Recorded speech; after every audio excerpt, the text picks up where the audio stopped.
Igboho, Igboho, Igboho, owó baba dami, Igboho, Yorùbá nation, orílẹ̀-èdè Yorùbá, orílẹ̀-èdè Yorùbá,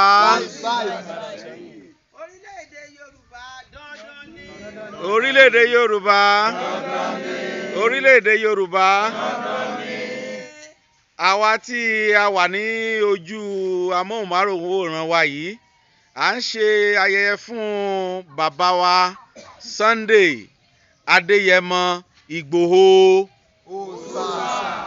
À ń ṣe ìrántí ọjọ́ tí àwọn location 419 wọlé wọn, tọ́ta ẹ̀jẹ̀ àdògán àti àwọn yòókù sílẹ̀. Àwa ń gbàdúrà fún yín bàbá Sunday Adeyemo Igboho ṣà pé ẹ pẹ́, ẹ tọ́, orílẹ̀-èdè Yorùbá tí ẹ̀ ń kó wa lọ ẹ ò ní ṣubú dànù. Gbogbo ẹni tó bá ní kẹ́ má padà dé òun lẹ̀ ní dé bá o. Igboho, Igboho, àwa ẹ̀yà Yorùbá ti ilẹ̀ Okun, àwa ní ọjọ́ kìíní ní oṣù keje ọdún 2023 à ń ṣe ayẹyẹ fún bàbá wa Sunday Adeyemo Igboho ṣà pé ohun gbogbo tí ọ̀tá bàjẹ́ fún yín Ọlọ́run ọba yóò bá yín túṣe o.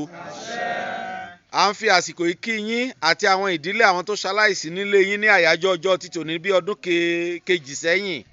À ń fi àsìkò yìí kí gbogbo wọn náà pé lágbára Ọlọ́run ọ̀gá ògo Olúwa yóò máa tù wọ́n nínú. Lágbára Ọlọ́run ọ̀gá ògo àwa náà a ò ní dalẹ̀ yín. Bẹ́ẹ̀ tí kó wa jẹ̀tẹ̀ ti ṣí wa lójú inú ta ti rí náà rí ohun tí ó yẹ ká ṣe, àwa náà wà ní fọ́ ojú inú. Ilẹ̀ Okun lápapọ̀ láti ìbẹ̀rẹ̀ tí dé òpin ilẹ̀ Okun, àwa ni à ń ṣe ayẹyẹ ọjọ́ títòní fún ọdún kejì tí àwọn location 419 tí wọ́n wọ ilé yín. Lágbára Ọlọ́run ọ̀tá ò ní wọlé yín mọ́. Níbi tẹ́ ẹ wà ara ò ní ní yín, ojú ò ní tì yín. Bẹ́ẹ̀ tí ń gbèjà wa nínú ìran Yorùbá tẹ́ ṣí wa lójú inú, Ọlọ́run Elédùmarè àwọn tó ní ilẹ̀ Yorùbá lápapọ̀ wọ́n máa tì yín lẹ́yìn. Ipa ayé kan ò ní ká yín, torí ipa ayé ìka Ọlọ́run Elédùmarè, ipa ayé kan ò ní ká yín. A dẹ̀ fi àsìkò yìí náà kí màmá wa tí ó ṣe agbátẹrù àti alátìlẹ́yìn Mrs. Celine. Lágbára Ọlọ́run ọ̀gá ògo inú yín á máa dùn. Ibi tẹ́ ti ń rí mú lágbára Ọlọ́run ọ̀tá ò ní mọ̀ bẹ̀.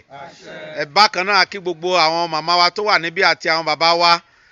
Lágbára Ọlọ́run ọ̀gá ògo bẹ́ẹ̀ tí ń kó wa jẹ a ò ní bọ́ lọ́wọ́ yín.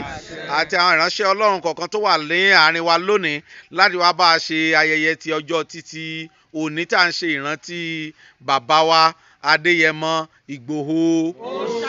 Igboho, Igboho, Yorùbá nation, Yorùbá nation.